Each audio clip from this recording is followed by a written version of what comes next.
Nos ponen acá, confinamiento en caso de aparición de enfermedades. Esta acción está orientada a evitar que aparezca la enfermedad.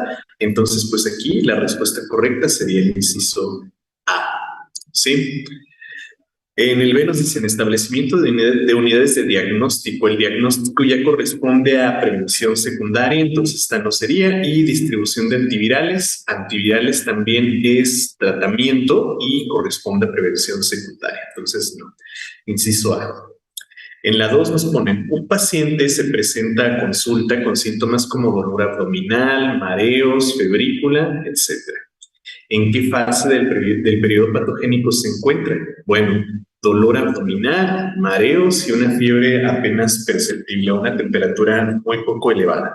Entonces podemos decir que está en la etapa discernible, ¿sí? No es latencia porque ya hay manifestaciones clínicas, ¿verdad? Entonces no es una enfermedad subclínica y no está en convalescencia porque todavía tiene signos y síntomas, ¿sí? Entonces, pues aquí podemos decir que está en la fase discernible. Las manifestaciones ya están, pero no son manifestaciones intensas. Nos ponen, de los siguientes, ¿cuál es un elemento de la cadena epidemiológica? ¿El agente causal, la salud o la temperatura? Bueno, agente causal. Recuerden que la cadena epidemiológica consiste en todos los elementos necesarios para que un agente infeccioso llegue a un huésped susceptible. Entonces sería el inciso A. En la número 4, un individuo que trabaja en una empresa de fabricación de cristales sufre una quemadura con uno de los equipos de manufactura presentando dolor, inflamación y ulceración de la piel. El tipo de agente que causó las lesiones es, bueno, una quemadura es por un aumento en la temperatura, ¿sí? Entonces, siendo la temperatura una variable física, pues se trata de un agente físico. Nos dicen por acá, con base en el siguiente caso, contesta las preguntas 5 a 9. En los reactores nucleares se utilizan elementos inestables de elevado número atómico y número másico, ya que para estabilizarse tienden a liberar protones, neutrones o ambos en forma de partículas que se utilizan como fuente de energía. Hisashi Ouchi fue un operario de la planta nuclear Tokaimura que después de un accidente se expuso a la mayor carga radiactiva de la que se tiene registro. La radiación nuclear puede causar daños al ADN que limitan la capacidad mitótica de las células, impidiendo la adecuada regeneración de los tejidos. Unas horas después de la exposición, Ouchi presentó manifestaciones tempranas como dolor en articulaciones, mareos, adinamia, sangrados, vómito y pérdida súbita de la conciencia. En el examen físico del día 10 se reveló que cursaba por una hemorragia interna generalizada, desprendimiento de la dermis, una importante pérdida de fluidos y un conteo de células inmunológicas cercano a cero, por lo que una enfermedad infecciosa podría poner en riesgo su vida. Como medidas terapéuticas se aplicaron las siguientes acciones. Nos ponen administración de antibióticos profilácticos para disminuir el riesgo de infección, transfusiones sanguíneas periódicas para la reposición de células y plasma, injertos cutáneos para cubrir las zonas expuestas, trasplante de médula ósea como tratamiento de inmunosupresión, reposición de fluidos como sangre, agua y plasma. El tratamiento continuó en aislamiento para disminuir el riesgo de infección. Después de 83 días de tratamiento, secundario a las masivas cantidades de sangre transfundida, el corazón de Ouchi entró en un severo estado de estrés que tuvo que dar como desenlace repetidos infartos que terminaron con su vida. Este es un caso real, chicos, un caso que de verdad ocurría en una planta nuclear. Un paciente que se expuso, pues como tenemos aquí, a la mayor carga radiactiva que se ha registrado en la historia. Y pues como lo pudieron leer, fue un envenenamiento por radiación pues bastante grave, ¿sí? Y pues se mantuvo vivo por bastante tiempo. Fue casi 3 meses de este tratamiento. Así que, pues bueno, fue muy grave. El caso de una persona que quedó prácticamente sin tejidos, sí, fue esa. De hecho, Hay mucha información sobre este caso en la red, en la literatura, para que puedan profundizar un poquito en esto. De hecho, también hay un documental en YouTube, por si lo quieren ver. Ahorita se los pongo, pero está bastante denso el asunto con este caso, ¿no? Una persona que sufre porque lo revivían para hacer experimentos y ver cómo reaccionaba a la radiación. No que lo revivieran, es que en países orientales como Japón y China, los médicos están legalmente obligados a mantener a sus pacientes con vida lo más que se pueda. Entonces, pues, no que lo revivieran para experimentar. Bueno, sí que lo revivieran, lo reanimaran, pues, pero no con la finalidad de experimentar. Más bien aplicaban tratamientos experimentales para tratar de mantenerlo con vida, pero pues sí fue una cuestión bien, bien grave. Pero bueno, ahí les dejo pues el caso. Igual si quieren al ratito en Classroom les pongo el documental para que lo chequen. Está pues cruel, pero interesante. Sí, les hablan sobre muchas medidas terapéuticas que se pueden aplicar en estos casos. A ver, me preguntan que si lo voy a subir a Classroom. Sí, sí, terminando la clase lo voy a poner en Classroom con las respuestas ya correctas. Sí. Bueno, la pregunta número 5. Recuerden, aquí tenemos que contestar de las 5 a las 9.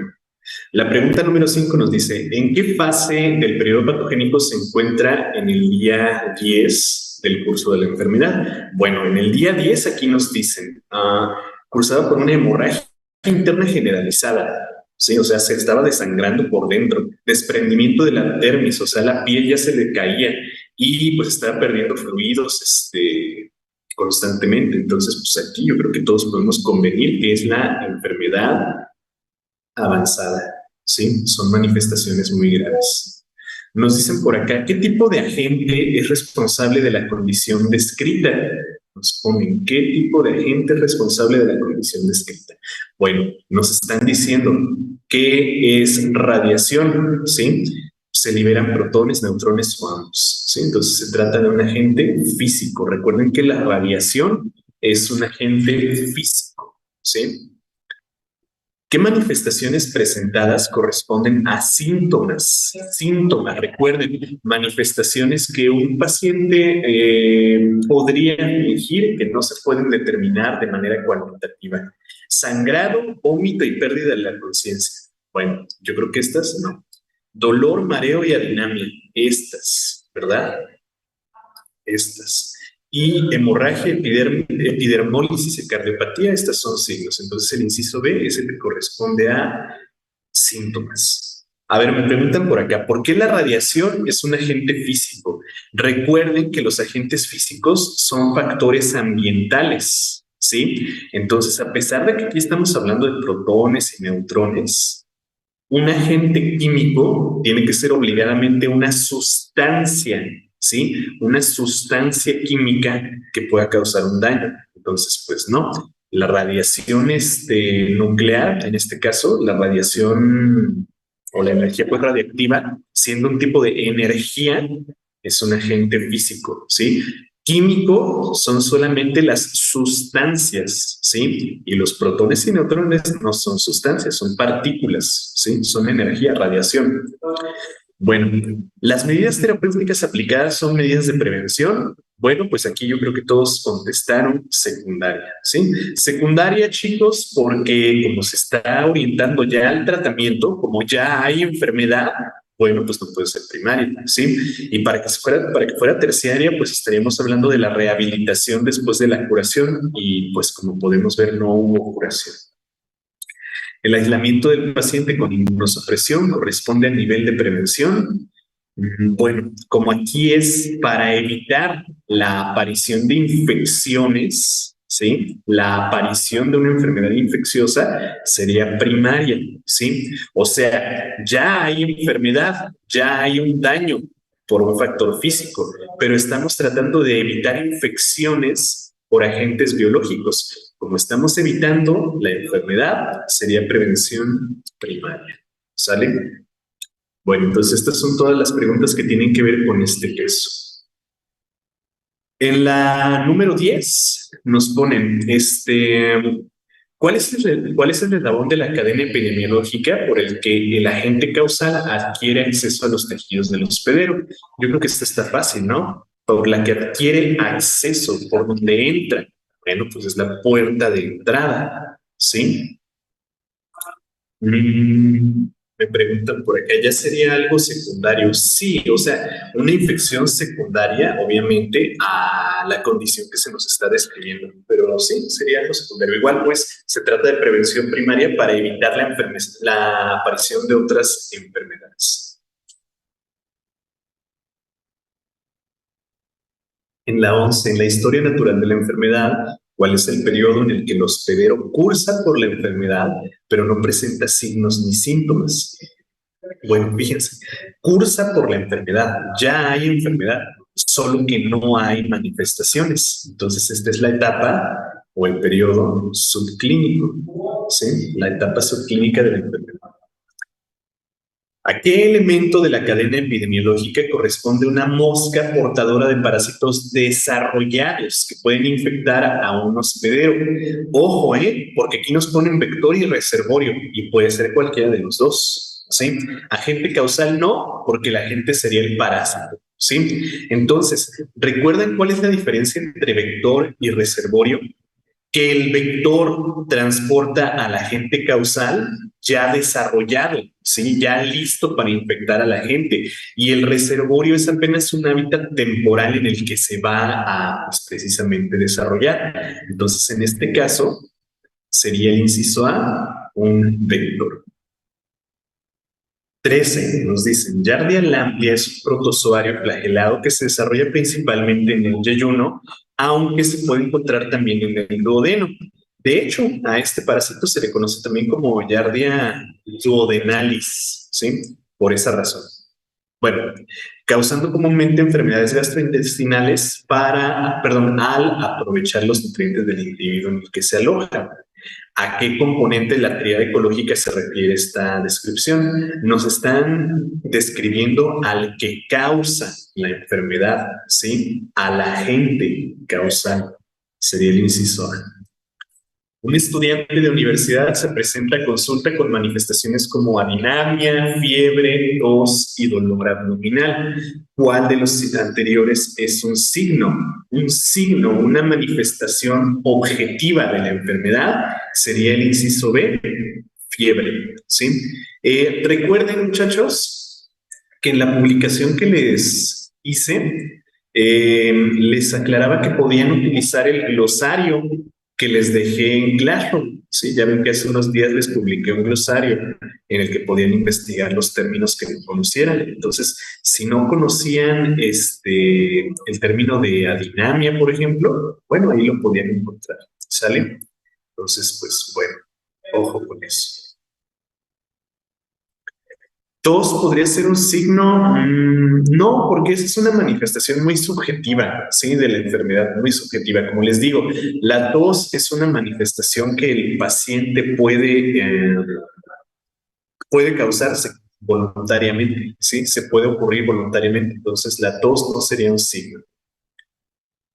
Ok, en la 15. En una comunidad se tiene registro del aumento estacional de casos de fiebre hemorrágica causados por el virus del dengue, transmitido por mosquitos que actúan como vectores para el agente causal biológico.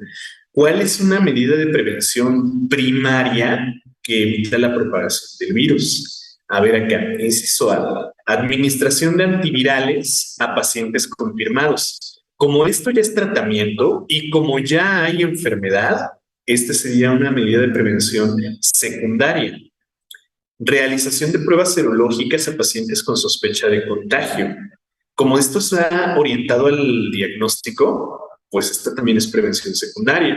Y acá nos dicen control de superficies o objetos en los que se pueden formar estancamientos de agua donde se reproduce el vector, pues esta sería con la finalidad de evitar la enfermedad. Sería el inciso C. Ok. ¿A qué eslabón de la cadena epidemiológica corresponde una vía respiratoria permeable por la disolución del moco protector durante un descenso estacional en la temperatura? ¿Sí? Una vía respiratoria permeable, ¿sí?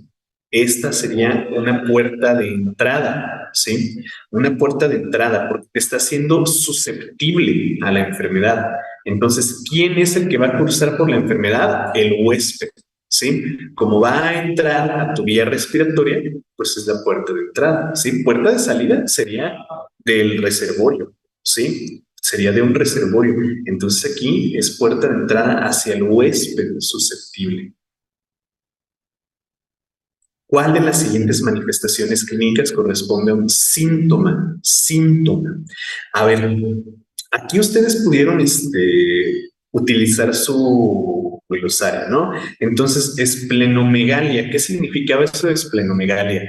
Megalia es un término que se utiliza para indicar el aumento en el tamaño de un órgano. ¿Sí? Espleno nos hace referencia al vaso. Entonces, ¿qué es esplenomegalia? El aumento en el volumen esplénico, el aumento del tamaño pues, del vaso.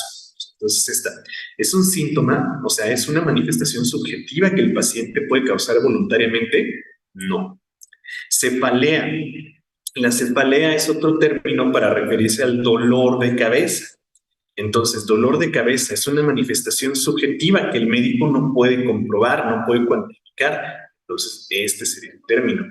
Perdón, este sería el síntoma. Y rash es otro nombre que se le da a un sarpullido, ¿sí? A erupciones cutáneas que se producen secundarias a un estímulo. ¿Sale? Entonces aquí el síntoma, la manifestación subjetiva, sería B. Ok, en la siguiente, Trichomonas vaginalis es un protozoario flagelado que causa infecciones en hombres y en mujeres, aunque diga aquí vaginalis, ¿sí? Se encuentra también en los órganos reproductores de los hombres. En las mujeres se suele causar inflamación de la mucosa vaginal, secreción amarillenta o verdosa y dolor al orinar, al causar pues obviamente una inflamación en la mucosa. Los hombres suelen cursar asintomáticos durante la infección, o sea, no presentan ninguna manifestación.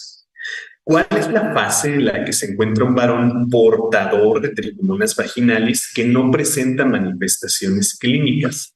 A ver, aquí hay dos. En latencia no se presentan manifestaciones. En incubación tampoco. En convalescencia, pues ya no hay manifestaciones clínicas, pero es porque ya no está el agente, ¿sí? Entonces aquí sí está en estos dos. Entonces hay que discernir, chicos, entre latencia, porque recuerden que latencia Mm, es un periodo en el que la enfermedad ya está, pero no presenta manifestaciones clínicas. Hablando de una enfermedad causada por un agente físico o químico, ¿sí? Incubación es sobre agentes biológicos. Entonces, siendo tricomonas vaginales un protozoario, sería o se encontraría pues en el periodo de incubación. ¿Sale? Y aquí me gustaría aclararles algunos temas sobre los términos que se utilizan en la clínica comúnmente, porque en realidad ningún médico va a andar ahí diferenciando entre latencia e incubación, ¿sí? Entonces, se utiliza comúnmente el término latente. Decimos que la enfermedad está latente, aunque se trata de un agente biológico, ¿sí? Porque no es que se esté incubando, ¿verdad? Ya está desarrollado, ya está desarrollándose en la mucosa de los del aparato reproductor del hombre, ¿sí? Solo que al tratarse de un agente biológico, el término adecuado sería incubación, ¿sale? Entonces, pues ahí hay que tener cuidado con esos términos. Bien, vamos a la 19. Durante el examen médico de un neonato en el área de especialidades, se percibe un aumento en el volumen del hipocondrio derecho. El hipocondrio derecho es una región abdominal que se encuentra en la parte superior derecha. O sea, si nosotros dividimos al abdomen en 9 regiones, ¿sí? De esta manera, vamos a ponerlas así. Si dividimos el abdomen en 9 regiones, el hipocondrio derecho se encontraría aquí, ¿sí? Entonces, ahí está la mayor parte del hígado. Bueno, como nos dicen que aumentó el volumen del hígado, nos preguntan cuál es el término técnico que describe las características de este órgano. A ver, Hepatitis, ¿sí? La hepatitis es una inflamación del hígado que no necesariamente va a causar un aumento de su volumen.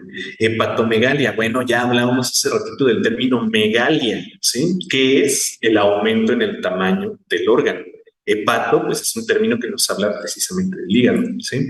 Y hepatología, bueno, pues este es el estudio del hígado. Entonces la respuesta correcta aquí sería el inciso B. También se llama región anatómica. Sí es una región anatómica, pero como estamos haciendo referencia a la cavidad abdominal, pues mejor se hace aclaración que se refiere a eso. Sí, sí es una región anatómica, pero más bien aclarar que se trata del abdomen, ¿sí? O la región que conocemos como abdominal para llamarla región abdominal, pero sí también es una región anatómica. Bueno, vamos a otro caso clínico. Con base en el siguiente caso, contesta las preguntas 20 a 22. Aquí nada más tres. Dice, el tratamiento para el linfoma de Hodgkin consiste en quimioterapia con agentes alquilantes, antibióticos que inhiben la síntesis de ADN o fármacos como el BP16 que inhibe la mitosis de tejidos. Aunque este tratamiento neutraliza las células tumorales, también daña a las células que cumplen un ciclo celular acelerado, como leucocitos, eritrocitos o trombocitos, disminuyendo en gran medida el estado inmunológico de los pacientes que se someten a tratamiento. Después de una cirugía, un paciente que recibe quimioterapia en un nosocomio se infecta con Staphylococcus aureus, un patógeno intrahospitalario de gran resistencia, causándole una septicemia que se agrava, por lo que se aísla en la unidad de cuidados intensivos, ¿sí? Ok, ahí está el caso. Nos preguntan, ¿a qué elemento de la tríada ecológica corresponde el estafilococo en el caso descrito? Bueno, como el estafilococo es el que está causando la enfermedad, pues este es el agente. Nos ponen acá, la herida producida durante la intervención quirúrgica representa una puerta de entrada, ¿sí? No se confundan aquí. Puerta de entrada hacia el huésped, ¿sí? Entró al huésped, no salió de un reservorio, entró al huésped. ¿A qué elemento de la tríada ecológica corresponde el paciente afectado? Bueno, es el que cursa por la enfermedad, entonces estamos hablando del huésped, ¿de acuerdo? Ok. Permítanme tantito, espérenme un momento.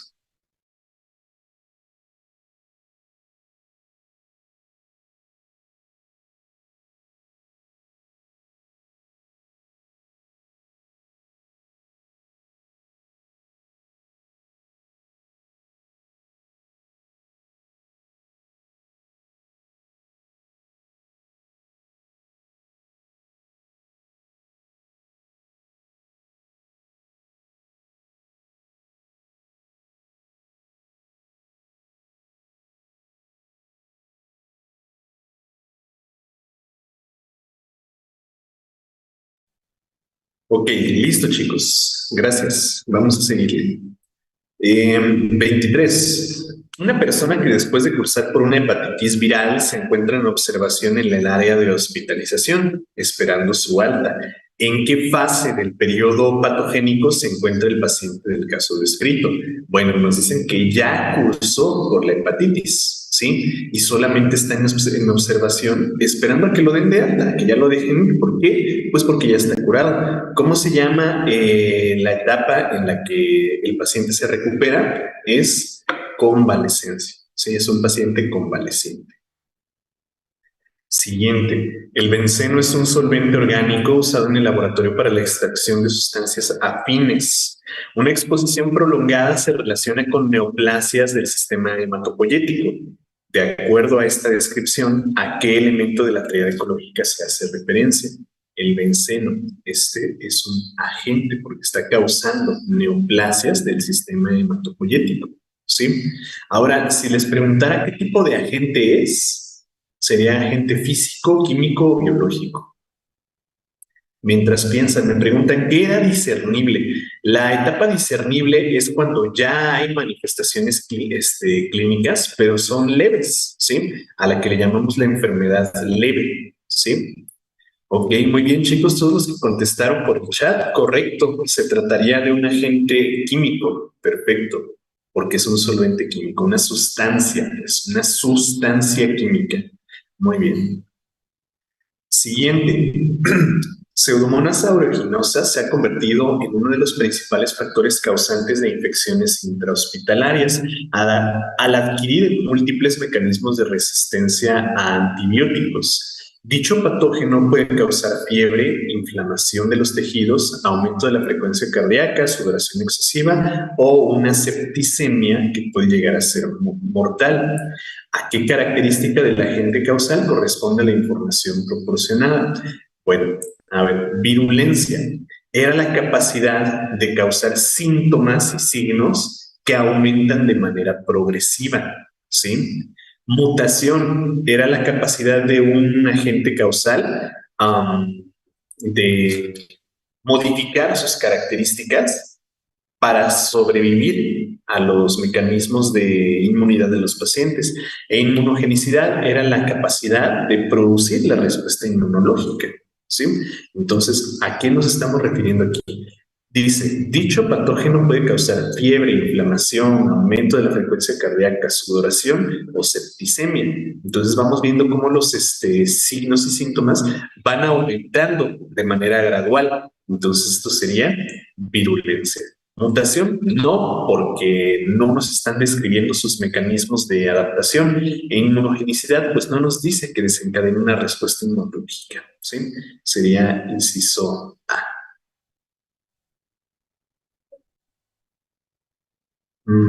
Este examen estuvo más fácil que el último. Pues podríamos decir que sí, podríamos decir que sí estuvo un poquito más fácil. Tiene su chiste porque en algunas preguntas pues tenían que leer con mucho cuidado, ¿sí? Entonces también aquí espero que hayan aplicado sus conocimientos de comprensión lectora, ¿sí? Entonces pues sí, estuvo un poquito más fácil, pero bueno, este es porque era como pura teoría, ¿no? Muy teórico y sobre razonamiento también.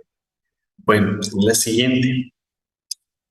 Se ingresa un paciente al área de urgencias después de un traumatismo durante un evento deportivo.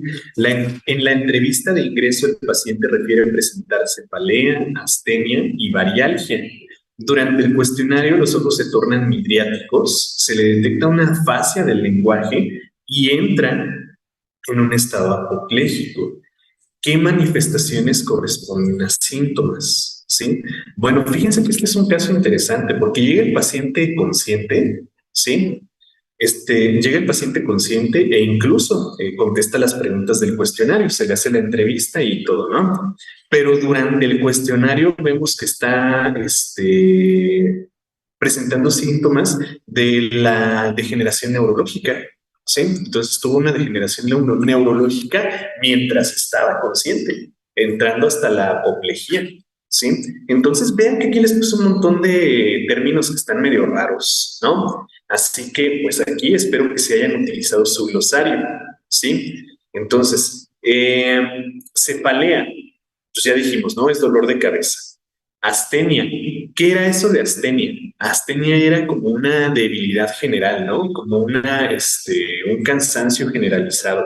Y varialgia es el dolor ante la presión, ¿sí? Si te apachurran, te duele, ¿sí? Porque decía, un traumatismo durante un evento deportivo, o sea, pues lo taclearon y lo dejaron ahí todo moretero. Pero luego nos dicen acá, los ojos se tornan midriáticos. ¿Qué era eso de la midriasis? Bueno, que el ojo, o bueno, mejor dicho, la pupila no responde a un estímulo luminoso, o sea, se queda así, dilatada. Se detecta una afasia del lenguaje. Una afasia es como desenchufar el sistema nervioso con el órgano que controla. Entonces, pues el paciente no puede articular, te está hablando, pero no tiene sentido lo que está diciendo y entra en un estado apopléjico, o sea, se desvanece por completo, ¿no? Se desvanece porque ya no hay circulación sanguínea en el cerebro. Entonces, bueno, nos preguntan cuáles son síntomas. Cefalea, astenia y varialgia. Pues yo creo que son estas, ¿no? Dolor, cansancio y dolor. Estos son síntomas. Midriasis afasia y apoplejía, bueno, pues estas no. Y nos ponen acá, todas las manifestaciones son síntomas, no. Estas son manifestaciones bastante subjetivas porque te las está manifestando el paciente, ¿no? Y bien te puede decir, no, es que me duele la cabeza y si me apachurra ahí me duele y estoy muy cansado, pero el paciente no puede fingir, no puede controlar de manera voluntaria la dilatación de la pupila, no puede controlar el estado de conciencia y bueno, la fase del lenguaje pues es bastante fácil de determinar por un paciente, perdón, por un médico, ¿sí? Entonces sería el inciso A. La 27, bueno, de esto ya les había platicado, ¿no? Les platiqué de hecho de las variantes de la influenza. A ver, la hemaglutinina y la neuraminidasa son dos enzimas que se encuentran en la envoltura de los influenzavirus del tipo A. Estas proteínas tienen la función de facilitar la entrada de los viriones al hospedero, perdón. Se tiene registro de 16 isotipos de hemaglutinina y 9 de neuraminidasa, ya que el virus ha cambiado su conformación molecular a través del tiempo para resistir los mecanismos de inmunidad y permitir la infección interespecífica. ¿A qué característica del agente causal biológico corresponde el caso descrito?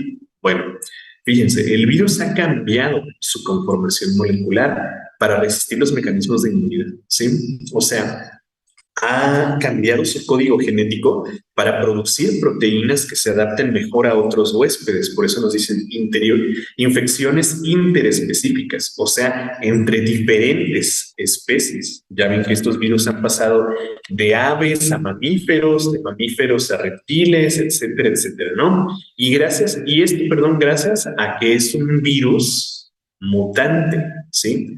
Patogenicidad nos hace referencia a la capacidad de causar enfermedad. Bueno, aquí no nos están describiendo el mecanismo de enfermedad, ¿verdad? Entonces no es patogenicidad. Virulencia, recuerden que es la capacidad de causar síntomas que aumentan progresivamente. Entonces aquí sería mutación. ¿Sale? Inciso C. Ok, un paciente acude a realizarse controles periódicos para comprobar su estado de salud. Se presenta asintomático y en buen estado general. Al realizarse una prueba de anticuerpos para VPH resulta positivo. ¿En qué fase del periodo patogénico se encuentra? Bueno, tiene la enfermedad, pero está asintomático y en buen estado general, o sea, no presenta manifestaciones clínicas. Si no hay manifestaciones clínicas, está en la enfermedad subclínica, ¿sí? Entonces podemos descartar avanzada. Ahora, ¿está latente o está en incubación? Como se trata de un virus, como se trata de un agente biológico, pues podemos decir que se encuentra en su etapa de incubación. ¿Sí? Latente, pues recuerden que es para agentes físicos.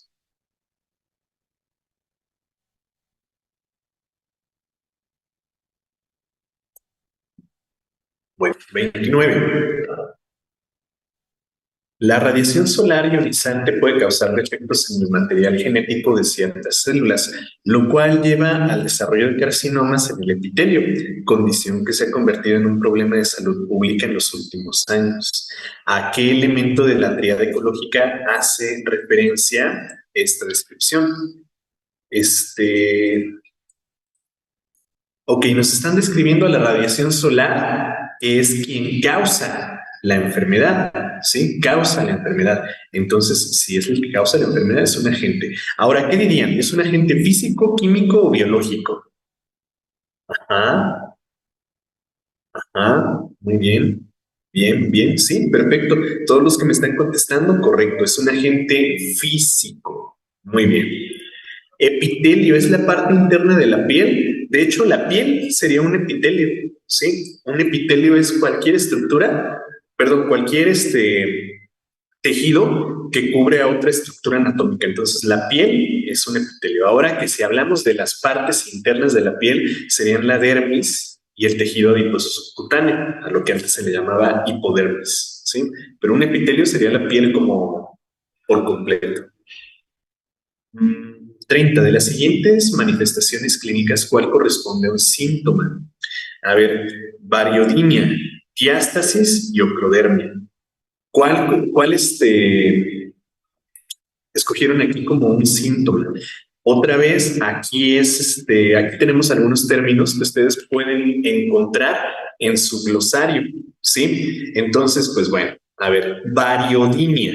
Ustedes lo encontraron como una recepción, un estímulo hacia la presión, ¿sí? Como lo que decíamos hace ratito del paciente que tenía varialgia.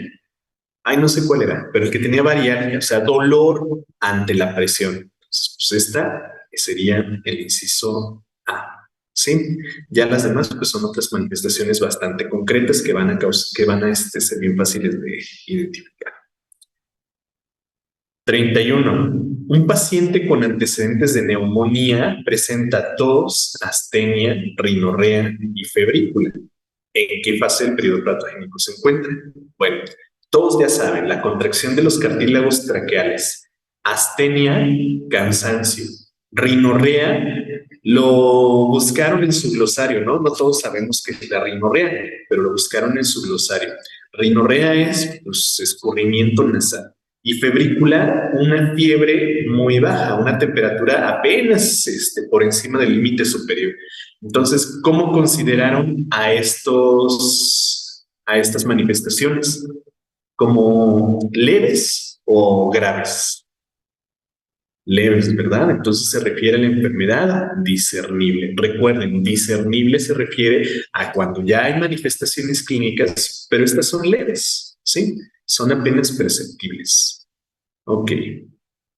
32. Se ingresa al área de medicina interna a una mujer con dolor abdominal agudo de aparición súbita para su observación. En el ultrasonido se revela una atresia de las vías biliares, por lo que se somete a una colecistectomía. Posterior a la cirugía, se le sugiere lavar la herida con espuma antiséptica, acudir a retirar los puntos quirúrgicos 14 días después y aplicar miristato y pantotenato para evitar la formación de queloides. ¿A qué medida de prevención corresponden las acciones sugeridas? A ver, nos dicen, se revela una atresia. Investigaron qué era eso de atresia, ¿no? Atresia era una obstrucción de las vías biliares, o sea, como que tenía piedras en la vesícula biliar, ¿sí? Se somete a una colecistectomía. ¿Qué era eso de colecistectomía? Lo investigaron en su glosario y era que le metieron un cuchillo y le sacaron la vesícula biliar, ¿no? Ok, luego nos dicen que se tiene que lavar la herida, o sea, ya cursó por la enfermedad, ya se le dio el tratamiento y ahora simplemente hay que rehabilitar al paciente, ¿sí? Decimos que se le tienen que quitar los puntos quirúrgicos, tiene que aplicar miristato y pantotenato, o sea, pues cremita, ¿sí? Ahí en la herida para evitar la formación de cicatrices queloides, ¿sí? Cicatrices de esas que sobresalen de la piel. Entonces, como es rehabilitación del paciente, qué nivel de prevención sería? Rehabilitación corresponde a prevención terciaria, ¿sí? Ok, con base en el siguiente caso, contesta las preguntas 33 a 40. El virus T es un agente que tiene como huésped específico al ser humano, pero puede ser transmitido por mordeduras de ratas, perros, aves o personas infectadas con el virus.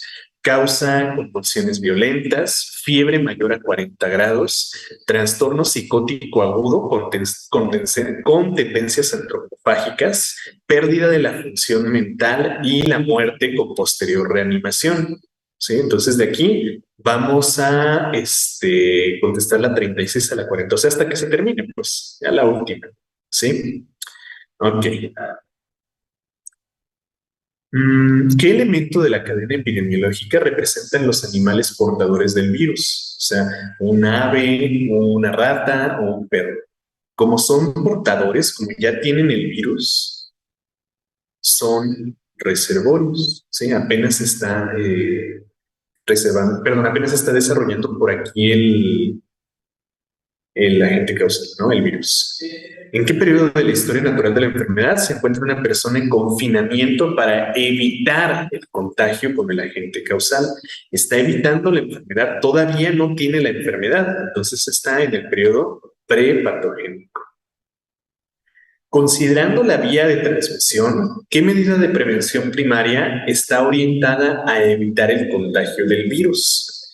A ver, administración de antivirales profilácticos en caso de contactos confirmados. Limitar el contacto con el exterior a fin de evitar contagios. Lavar las heridas causadas por una mordedura con un individuo infectado. Bueno, aquí prevención primaria es para evitar la enfermedad. Administración de antivirales, pues es cuando ya hay una infección, ¿sí? En caso de contacto. Lavar heridas causadas, bueno, pues yo creo que aquí pudieron, bueno, algunos espero que hayan entendido la referencia y esto de trastorno psicótico, tendencias antropofágicas, muerte con posterior reanimación. Esto se referencia a los zombies, ¿no? Entonces, si un zombie te muerde, ya te convertiste. Sería el inciso B. ¿Sí? Ok. ¿En qué etapa del periodo patogénico se encuentra una persona que, tras ser mordida, presenta los síntomas descritos en el texto?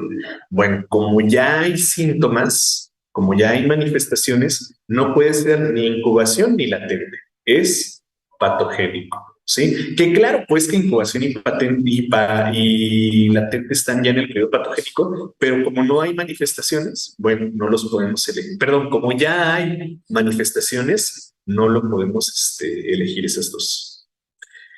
Una persona tras un ataque por un animal infectado recibe una mordedura que representa una puerta de entrada para el virus, perdón, que representa una puerta de entrada para el virus. Hay aquí como que me hizo falta una coma, ¿no?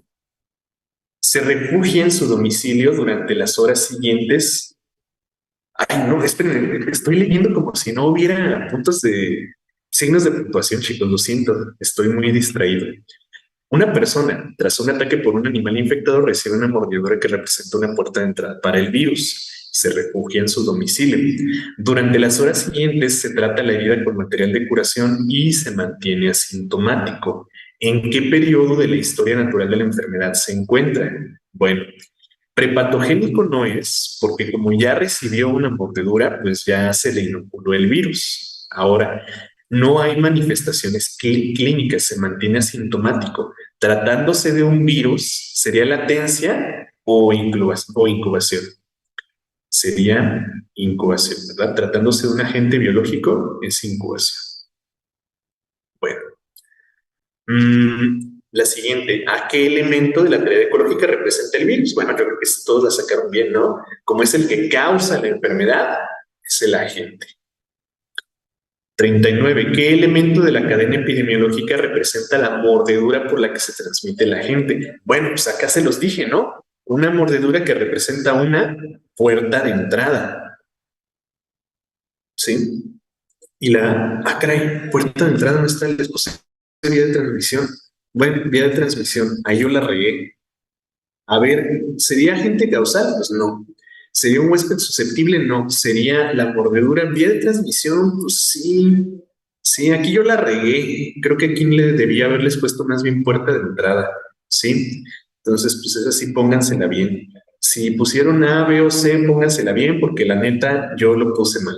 Sí, yo les pude haber puesto otra respuesta, pero aquí creo que yo me hice bolas aquí solo. Entonces, mejor aquí, si pusieron A, B o C, póngansela bien.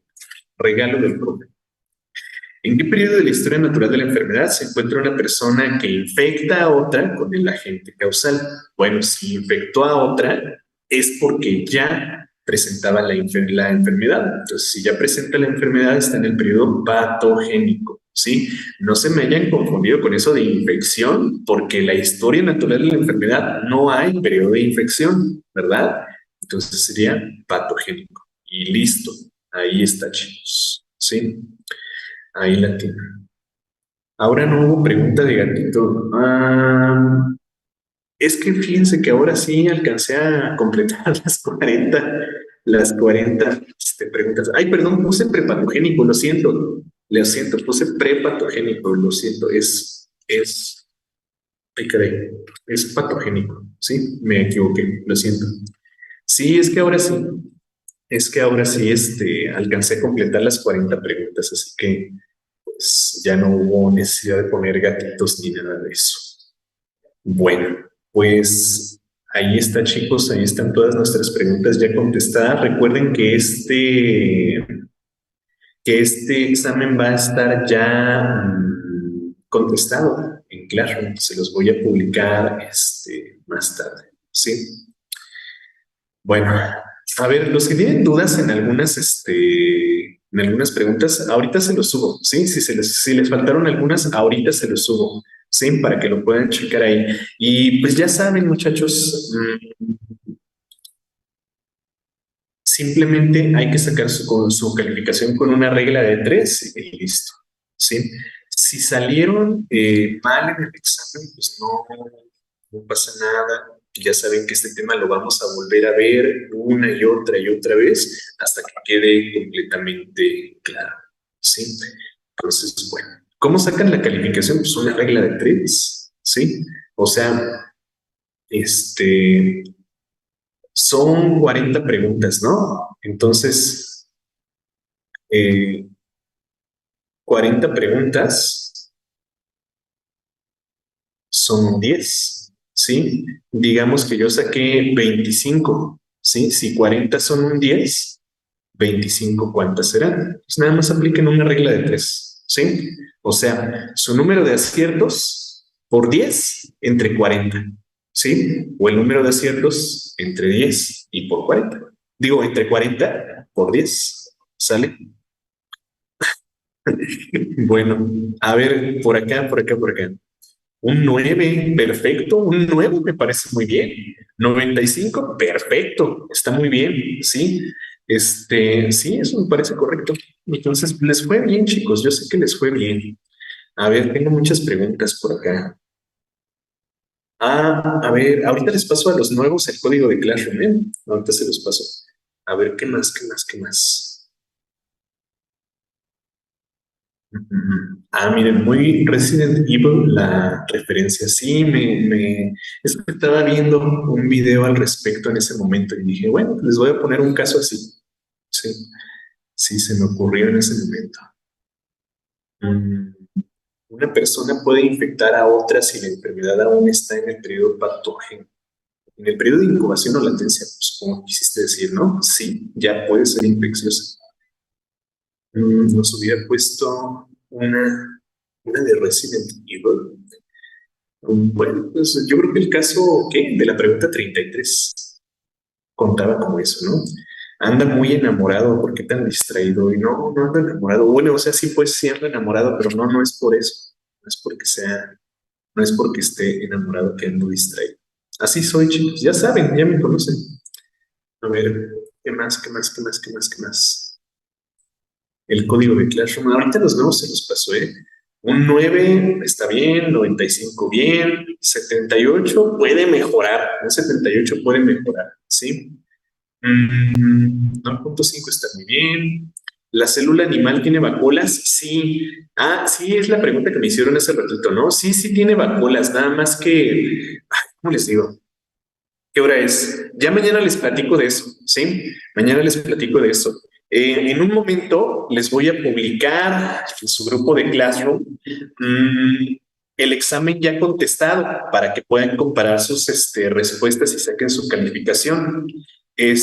A los que son nuevos, a los que todavía no están en el grupo de Classroom, les dejo en el chat el código para que se vayan uniendo, ¿sí? Y ahí van a encontrar pues todo lo que hemos visto ya hasta ahorita, ¿sí? Entonces pues ahí tendríamos todo. Y pues el tema que vamos a empezar mañana pues va a ser otra vez de los básicos, ¿sí? De los del principio. Ya ven que íbamos a empezar la otra vez reproducción celular, ¿sí? Entonces ahora sí, ya es momento de empezar eso. Entonces en un ratito les paso perdón, les publico el examen y la presentación, ¿sí? El examen resuelto y la presentación. ¿Sale, chicos? Entonces, pues es todo por el día de hoy y nos vemos mañana. Vayan avanzando el apunte de reproducción.